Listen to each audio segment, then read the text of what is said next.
The MHA, especially Amit Shah ji, the Honorable Home Minister of India, has also been very keen that these issues, which are very, very critical to both the states and the region as a whole, should be resolved at the earliest.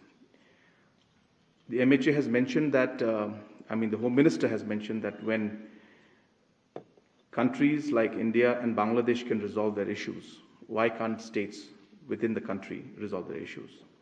The entire discussion for the border issue has been a continuous process, and we have been talking unofficially about this issue. We have to realize that this issue is something that is not new to us. It is an issue that has been there for the last 49 years. And therefore, there is no simple solution to this answer. So this question, there is no simple solution in which we could come up with solutions that are acceptable and solutions that are overall acceptable by both sides and amicable. So therefore, it will have to be worked out, and it's difficult to say right now which direction things will go in. But as a government, it is our endeavor to see that we find a permanent solution to this problem. So that inquiry commission is already, the necessary instructions and orders have been given. So I presume that the orders should have been out, or they come out tonight or tomorrow morning for the formation of this commission. So it's been formed. I can't give the name because till the order doesn't come out, it will not be appropriate. But what I'm saying is that the members of this committee have been selected, and the order has been given to issue the necessary notification. And who will be heading this? It will be a retired judge. Already decision has been made. We have, I can only tell you this, that there were panel of names that were given for the judges, panel of names that were given for the technical teams, and panel of names that were given for the administrative member.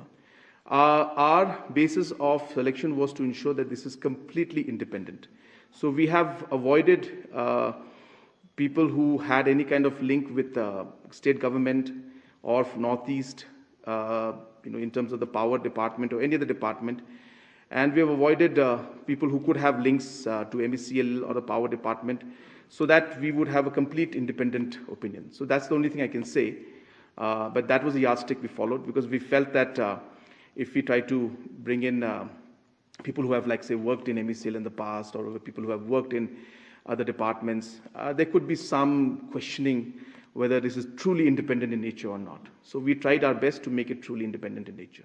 And we have always maintained as a government that we maintain complete transparency. And we are happy to give all the details as per the requirement by the people. The numbers and all, people and certain sections may try to come out and twist the information and the facts, and then try to look at only certain facts. So there has been slight confusion in this subject, whereas the government has been very clear on its stand. But in the interest of ensuring that full transparency is there, so that people and the general public is fully satisfied, we will be constituting a inquiry commission into this issue also. There will be independent inquiry.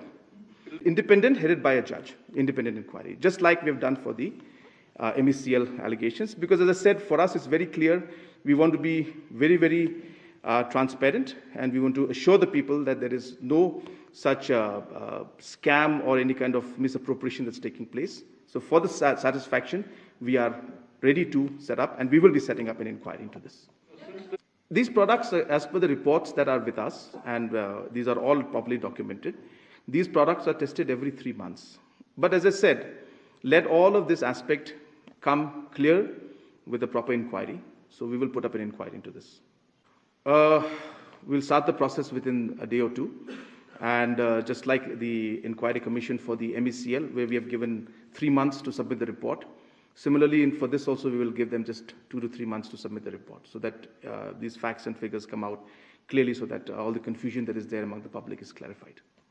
Children are being given the midday meal. The rice is being provided to them. So it's not in the school, but it's been provided. I received some pictures. It's just about a week back, of children in Garo Hills who were receiving this.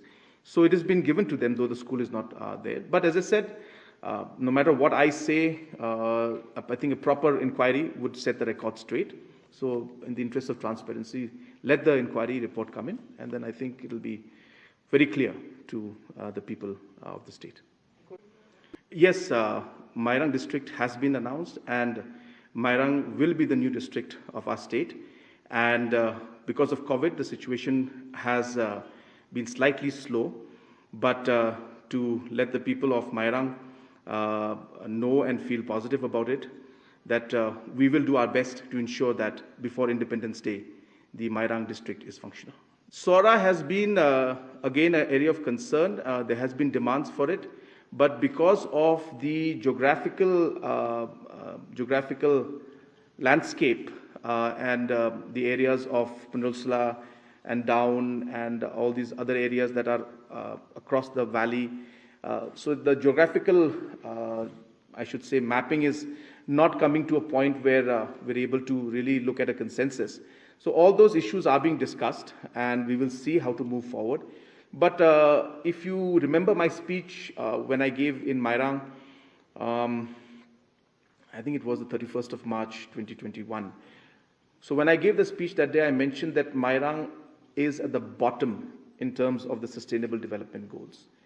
And the main purpose of doing this really is to push the life standards of the people in Mairang and other parts of West Khasi Hills. And therefore, the need was very justified. So therefore, we decided and announced that we will go. And as I said, that our endeavor will be that we make Mairang district functional before the 15th of August 2021, before this Independence Day. We'll make Mairang district functional. And this has been a demand of the people of Mairang area and the adjoining constituencies. And therefore, it's a very genuine demand. Yes, you're right that there will be plus and minus. But then if we keep looking at that, then we won't be able to move forward. So we will see as and when we find that, yes, there's a genuine demand and there's a need to open up. We have always been for taking administration closer to the people, and this is a very justified demand. The Honorable Minister for Power had met me a couple of times and demanded for a district in Dading, because again, West Garo Hills is again a very huge district. So we are examining those aspects also. So, but Power Minister has been very clear that Dading should be given a district, but government has not taken any decision yet on that. If the time comes, we will see. But as I said, as of now, we are going as per the need. As I said, it's not always election-oriented. Sometimes we need to do things because it's required. And that's why we felt that Mairang was required. So we don't have to wait till elections come and then do it. Just because we need to look at votes and all these things and we do it last moment, I feel it's not always correct. So we feel that we could have also delayed things. We could have also announced it later on, where the ACS home, there's Kong Rebecca Suchiang, will be taking over as the CMD of MECL. ACS home, Kong Rebecca Suchiang, will be the new CMD of MECL. It will not immediately show results because it's very complicated.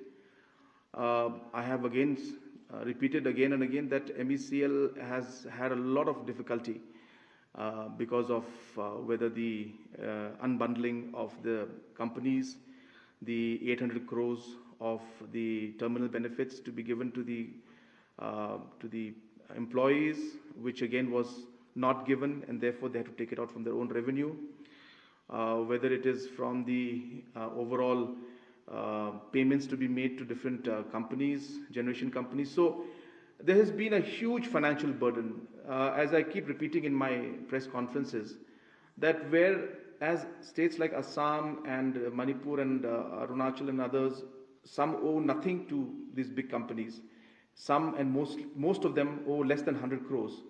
Meghalaya owes 1,300 crores. So NIPCO and NTPC were given instructions to cut the power of Meghalaya until unless they paid it. So therefore, it's just the matter of timing that it just so happened that this process started 6 months back. And that's when the pressure on Meghalaya government came in to clear these entire dues of the last 10 years, 12 years within a matter of 2 months, 3 months. And therefore, it was a huge challenge. And that pressure and thing will continue now. I've seen many reports in the press talking about, opposition saying that government should look at streamlining the finances. Let's be clear, we are not here to play politics with this situation. Everybody knows that the entire situation has been a culmination of many, many decisions that were taken in the past, right or wrong. But this has been a culmination of all of that. And the reason why the pressure is on us is because NTPC and as well as NIPCO were actually facing problems where they could not even pay their salaries. They had to even lay off people. So those kind of situations when NIPCO faced, they said, well, sorry Meghalaya, but you'll have to pay us. We don't know how you'll arrange your money, but we need our 1,300 crores.